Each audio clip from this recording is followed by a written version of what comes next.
салом бинандагони гиромӣ, имрӯз 19 май ва ин барнома ахбори озодӣ аст ки охирин хабарҳо аз Тоҷикистону ҷаҳонро пешниҳоди шумо мекунад. Дар нашри нави барнома ин матлабҳоро дорем. Пекин дар поёни ҳамоиши нахустин бо раҳбарони давлатҳои Осиёи марказӣ ваъда дод, ки дар доираи ин ҳамоиш барои пешбурди тарҳҳо миллиардҳо юан маблағгузорӣ мекунад. 10 соли Заид Саидов дар пушти миллаи зиндон подошти соҳибкорӣ муваффақ буд ва ё муҷозот барои даъвоҳои сиёсӣ. таъкидаш мекарданд ки набиё, чун зиндонӣ мешавӣ, вале он ба ин таъкидҳо гӯш накард. ва донишманди ӯзбекистонӣ мегӯяд таълиму тарбия бо забони тоҷикӣ дар Ӯзбекистон беҳбуд ёфт, вале мушкил ҳамоно зиёд аст. дар шаҳри Самарқанд мебинем ки мактабҳои тоҷикӣ вуҷуд надорад дар худи марказ. имрӯз дар шаҳри Сиан ҳамоиши якуми сарони давлатҳои Осиёи марказӣ бо Чин ба поён расид. зимни суханронии худ дар ин нишаст Си Ҷинпин гуфт, Чин барои татбиқи минбаъдаи барномаву лоиҳаҳо дар чорчӯби ин ҳамоиш 26 миллиард юан ҷудо хоҳад кард.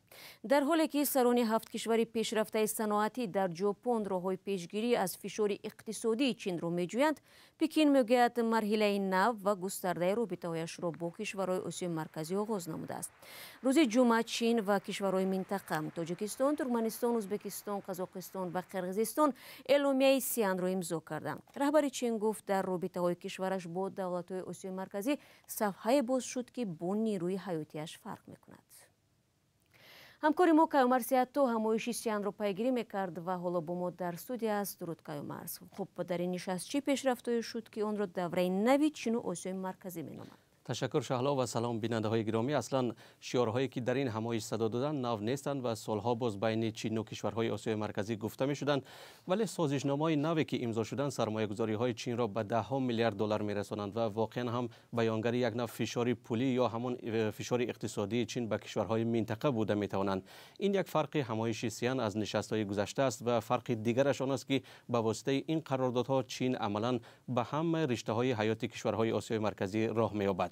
اما اساسی ترین و مهمترین نکته این تاکید به ثبات و امنیت در این منطقه است. اگر به شرطنامه های امضا شده نگریم شهلا می‌بینیم که امنیت و ثبات قریب در همه آنها ذکر شده است. خب اگر به اعلامیه سیان نگاه کنیم، بله، با مبارزه با تروریسم، جدایی‌خواهی، افراط، جنایت‌های سازمانی یافته تاکید شده است.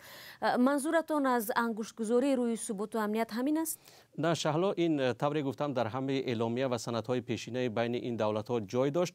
اکنون چین میگوید که به تحکیم توان نیروهای انتظامی و دفاعی کشورهای آسیای مرکزی کمک خواهد کرد و هم دعوت نمود که همه یک جای به همه گونه دخالت از بیرون برای راه اندازی انقلاب‌های رنگه مبارزه کنند. یعنی میشود گفت که اکنون چین دعوا دارد که حامی این کشورها، انیقترش حامی رهبران و الیت‌های حاکم این کشورها خواهد بود. در گذشته این نقش را بیشتر روسیه به جای می‌آورد که اکنون درگیر جنگ اوکراین است. در ضمن و در اینجا باید یادآور کنیم که هیچ یکی از طرف‌ها در نشست سیان از جنگ اوکراین یاد نکردند.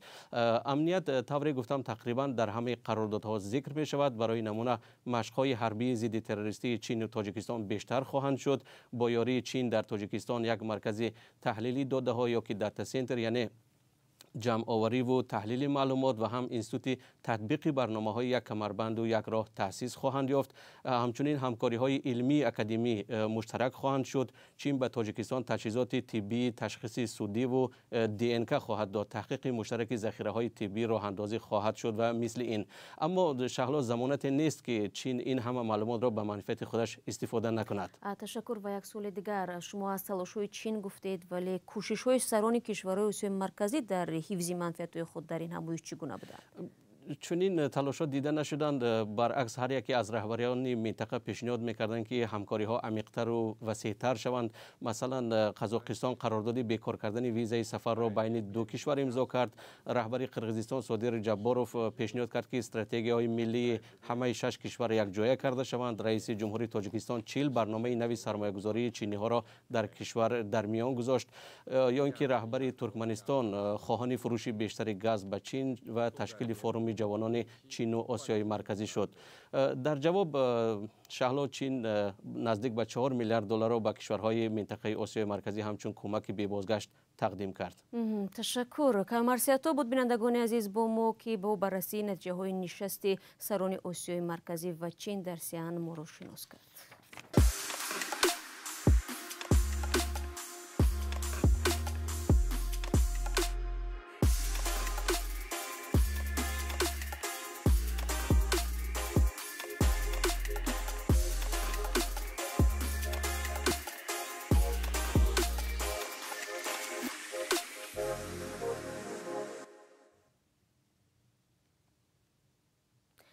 با اخباری رادیو آزادی را تماشا دارید. رسا 10 سال پیش در همین روز زید سعیدов توجیه شناخته توجیک بازداشت شد و تا کنون پشت پنجره محبس است.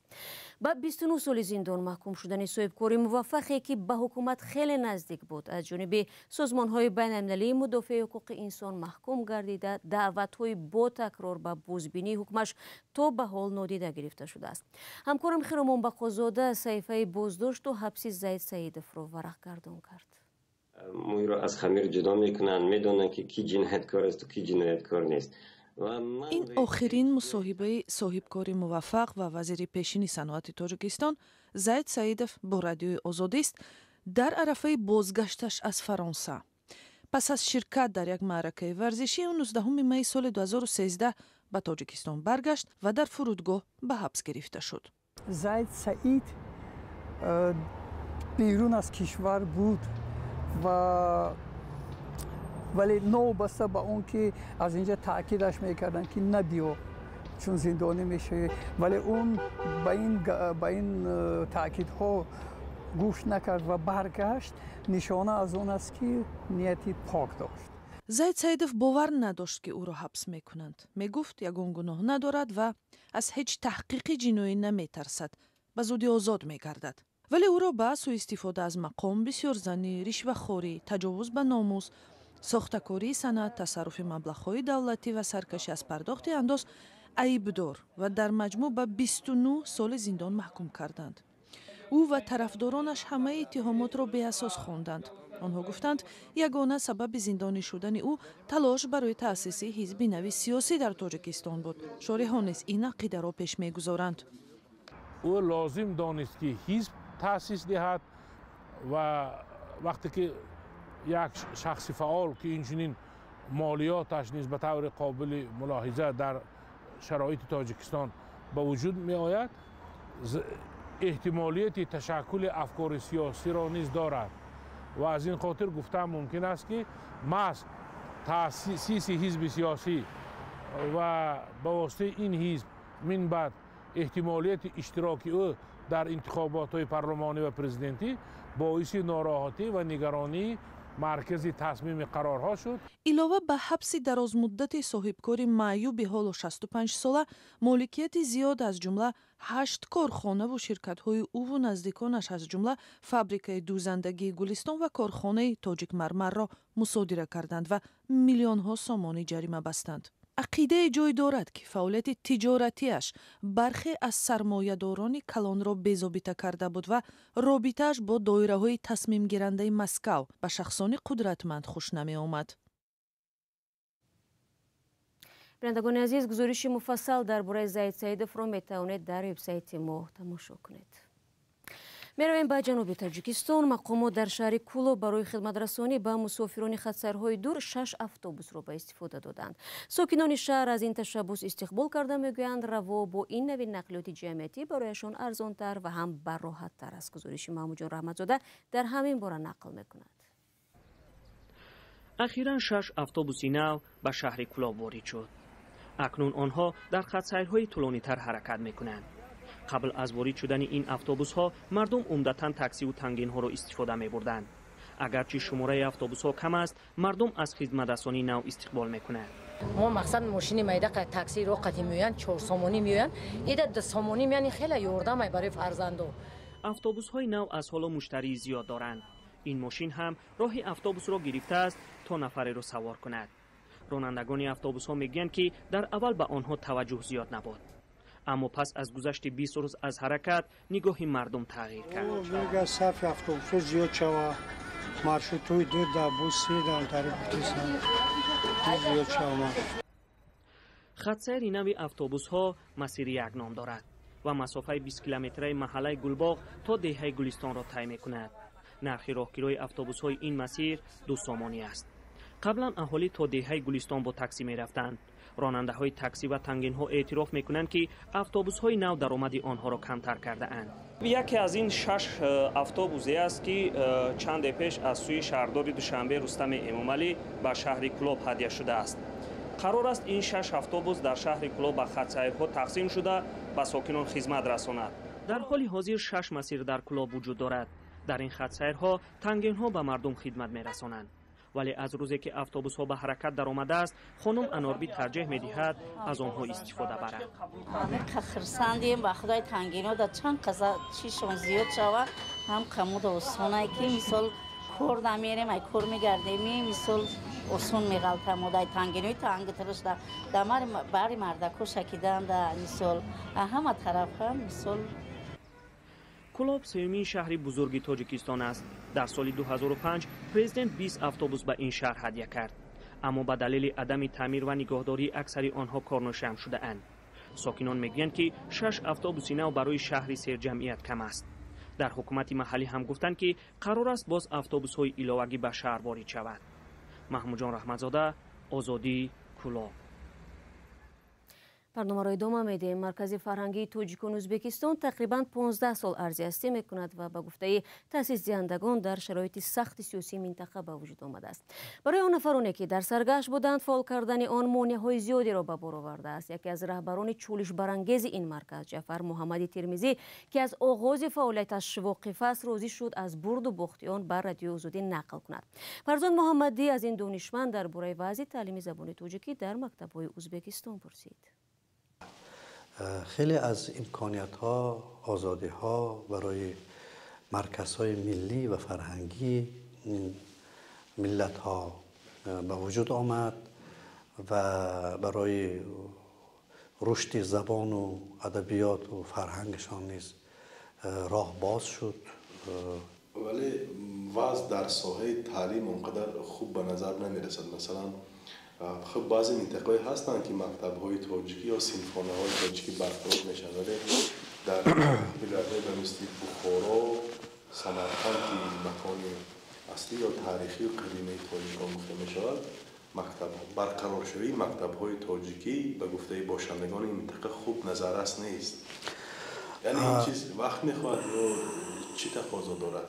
افسوس که این ارث از زمان شوروی تا به امروز آمد رسید و از سالهای 1950 به بعد ما یک باره در شهر بخارا و اطراف اون گم شدنی یا که از بین رفتنی مکتب‌های تاجیکی را ما مشاهده میکنیم.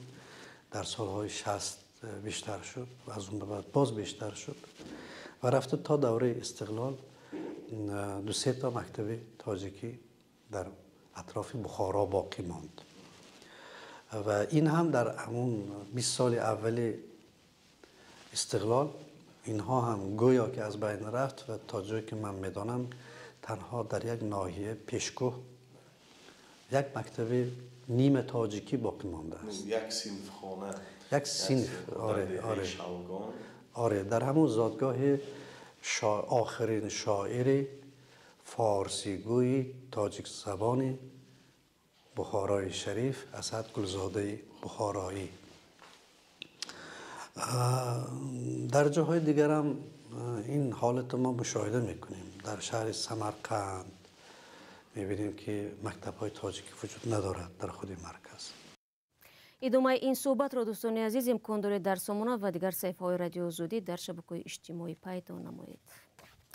بینندگان ارجمند، شما برنامه اخبار آزادی را تماشا کردید. خبرهای بیشتر در وبسایت و صفحه‌های رادیو آزادی در فیسبوک و اینستاگرام، توییتر و تلگرام و تیک تاک و ادنا کلاسیک دسترسند. اگر خودی شما هم از آن شاهد خبر و حادثه شدید میتوانید از طریق واتساپ و تلگرام با ما تماس بگیرید. برایتان در 2 روز آینده استراحت خوب می‌خواهیم و تا ملاقات بعدی خدا نگهداری هر یک شما باشد.